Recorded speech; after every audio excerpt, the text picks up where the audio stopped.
انت صاحبتك واتقفشت لما خنتها؟ كنت صغير ومع صاحبتها من غبائي الله اكبر عليا. لا ولا خنتها ولا اتقفشت اصلا خنتها مع مع صاحبتها. صاحبتها جبار وهي زباله صاحبتها انا ماليش دعوه. جبار.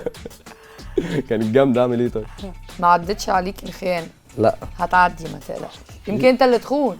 لا حكيمين خاينين. لا انت كنت بتكراش على حد تاني في الفتره اللي انت كنت مرتبط بيها؟ ما لو كنت بكراش على حد تاني ما كنتش اديتها الحب اللي هي الحب المناسب ده اللي طلع مزيف. اللي طلع في الاخر مزيف اصلا.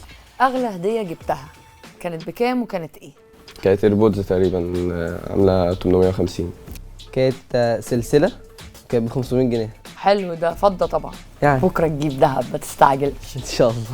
انا لسه هجيبها في عيد ميلاد امي اليومين دول. هتجيبها بكام يعني الهديه؟ انا ناوي اجيبها لها غاليه الصراحه. هتلاقي حاجه تكون بتحبها. هجيب لها اي حاجه، هجيب لها جلابيه عبايه اي حاجه. فييس. اصلا حطيتها في علبه وبدل الفيلم حطيت ملبس. اكيد قبل ما الدولار يغلى اكيد. اشتريت دبدوب احمر قبل كده ومشيت بيه في الشارع؟ لا ما حصلتش. ما حصلتش. يا ريت ما تتريق تحصلش. عليا. يا ريت ما تحصلش. بطه صفرا. بطه صفرا. صفرا ده انت اكستريم. منك لابسه تيشيرت مقلم كده البطه وماشي فيها في الشارع. ولا صاحبتك اللي لابسه التيشيرت لا ده هو البطه لابسه اهي دي بطه ودي بطه مش هتفرق الاثنين كده. بطه الصراحه. لا ما اشتريتش خالص دباديب حمراء ولا صفراء ولا اي ما حاجه؟ اشتريش دبابيب برضه. احسن برضه ما بحبش الدباديب.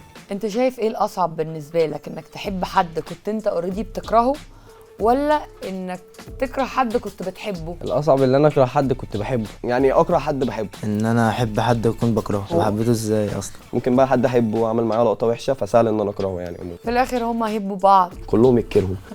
كلهم يتكرهوا يلا بقى. لما اشوف حد ببقى كنت عارف كل حاجه عنه دلوقتي لا انا مش عايز اشوفه اصلا في وشي. ده دي حاجه صعب. مش حلوة. تحول غريب. اكيد طبعا ادي الحب والسنين. تبقى صدمه.